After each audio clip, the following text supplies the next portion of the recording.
उन्हाळा चांगलाच तापतोय, पाण्याची पातळी खाली जातेय आणि अनेक शेतकऱ्यांसमोर सगळ्यात मोठी चिंता उभी आहे की आपली वर्षानुवर्ष जपलेली फळबाग वाचवायची कशी.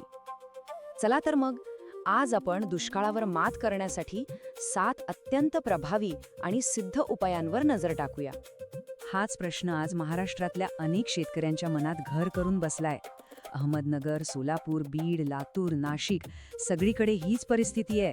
वर्षभर रक्ताचं पाणी करून वाढवलेली बाग डोळ्यासमोर सुकताना बघणं म्हणजे काळजाचं पाणी पाणी होणं. आपल्याला वाटतं की दुष्काळ म्हणजे फक्त पाण्याची कमतरता. पण थांबा, खरंच फक्त पाणी कमी आहे म्हणून बाग सुकते का, की यामागे अजून काहीतरी वेगळं कारण दडलंय? अनेकदा याचं उत्तर आपल्याच व्यवस्थापनाच्या पद्धतींमध्ये लपलेलं असतं. तर आज आपण काय काय बघणार आहोत. आपण सुरुवात करणार आहोत खऱ्या कारणापासून. मग जमिनीतला ओलावा कसा टिकवायचा, पाणी कसं साठवायचं आणि झाडांचा ताण कसा कमी करायचा हे पाहू. त्याचबरोबर कोणत्या मोठ्या चुका टाळायला हव्यात यावरही बोलू. आणि शेवटी काय, दुष्काळ हे संकट आहे, पण अनेकदा आपली फळबाग सुकण्यामागे आपलं चुकीचं व्यवस्थापन हे मुख्य कारण ठरतं. जेव्हा पाणी कमी असतं ना, तेव्हा आपल्या छोट्या छोट्या चुकांचे परिणाम खूप मोठे होतात. आणि गंमत बघा, यातल्या बऱ्याच गोष्टी आपण नकळतपणे करत असतो. जसे की एकदम खूप पाणी दिल्याने झाडाला पाण्याचा शॉक बसतो आणि जमीन उघडी ठेवली की सगळं पाणी उडून जातं. त्यामुळे या चुका टाळणं हे उपाय करण्या इतकंच महत्वाचं आहे. ठीक आहे, चुका कळल्या, पण आता यावर उपाय काय? सगळ्यात पहिलं आणि महत्त्वाचं म्हणजे जमिनीत जो काही ओलावा आहे तो टिकवून ठेवण्यावर लक्ष केंद्रित करूया. त्यासाठी 2 अगदी सोप्या आणि जबरदस्त पद्धती आहेत. मल्चिंग म्हणजेच आच्छादन हा ओलावा टिकवण्याचा सगळ्यात सोपा आणि खरं तर फुकटाचाच उपाय आहे. यात काय करायचं तर झाडाच्या बुंध्याभोवती उसाचं पाचट, गवत किंवा पालापाचोळा पसरायचा. यामुळे होतं काय की सूर्यप्रकाश थेट जमिनीवर पडत नाही आणि पाणी उडून जात नाही. आता आकडा ऐका, फक्त एवढं केल्याने काय होतंय माहितीये, तब्बल 35 ते 50% पाणी वाचतं. म्हणजे विचार करा, जिथे आधी 3 दिवसांनी पाणी द्यावं लागायचं तिथे आता 5-6 दिवस आरामात निघून जातात. केवढा मोठा फरक आहे हा. जेव्हा विहिरीने तळ गाठलेलं असतं ना, तेव्हा हे मटका सिंचन म्हणजे अक्षरशः वरदान ठरतं. याला गरिबांचं ठिबक असंही म्हणतात. ही एक जुनी पण आजही तितकीच प्रभावी पद्धत आहे. आणि हे करायला किती सोपं आहे बघा. फक्त एक 30-50 रुपयांचं मडकं आणून झाडाजवळ पुरायचं. एकदा मडकं भरलं की ते 4 ते 5 दिवस पुरतं. पाणी थेट मुळांना मिळतं, वाया जात नाही आणि झाड सतत टवटवीत राहतं. बरं, आपण ओलावा टिकवला, पण आता जमिनीतच पाणी कसं साठवायचं? त्यासाठी पण 2 जबरदस्त पद्धती आहेत. एक आधुनिक आणि एक अगदी पारंपरिक. हायड्रोजेल म्हणजे एक प्रकारची जादूची पावडरच समजा. ही पावडर जमिनीत मिसळली की ती स्वतःच्या वजनाच्या 400 ते 500 पट जास्त पाणी धरून ठेवते.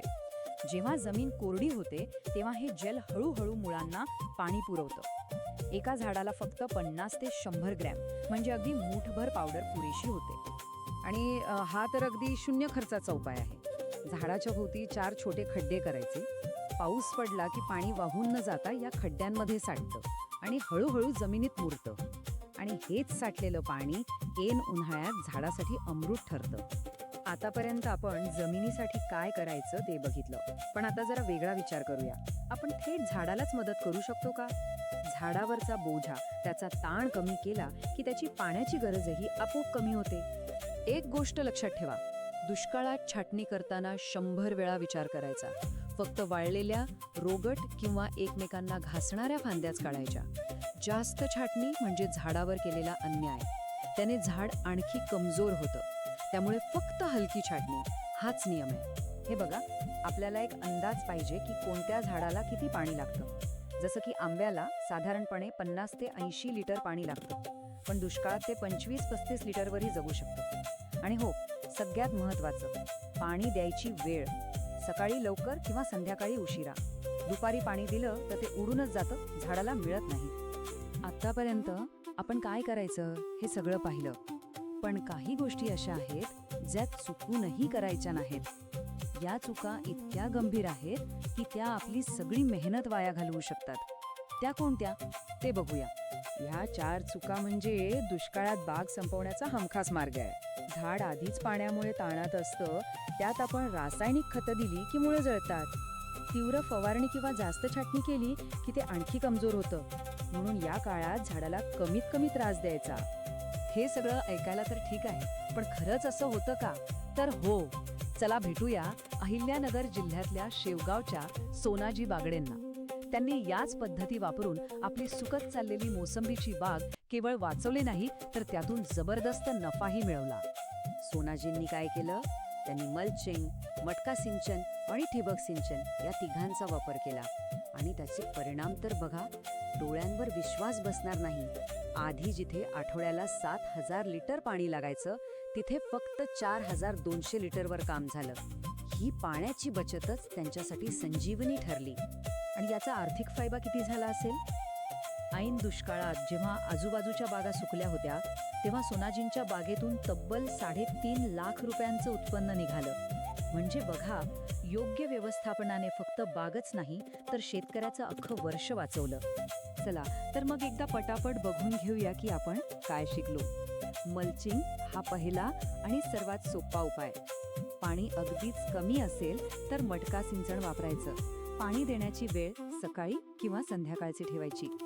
जड खतं आणि जास्त छाटणी टाळायची आणि शोष खड्ड्यांनी पावसाचं पाणी वाचवायचं. हाच आहे बाग वाचवण्याचा मूलमंत्र. पण हे सगळं फक्त ऐकून सोडून देऊ नका. आजच्या आज काय करता येईल त्याची ही एक छोटीशी यादी आहे. लगेच बाहेर जाऊन जमिनीत ओलावा बघा. मल्चिंगसाठी पाचट गोळा करा. निदान एका झाडाजवळ तरी एक मटका लावून बघा. सुरुवात करणं खूप महत्वाचं आहे. तर मग आता प्रश्न हा आहे, या सगळ्या उपायांपैकी कोणता एक उपाय आपण आजच्या आज सुरू करणार आहोत? माहिती खूप मिळाली, पण आता खरी गरज आहे कृती करण्याची. आजच एक पाऊल उचला आणि आपली जीवापाड जपलेली बाग वाचवा.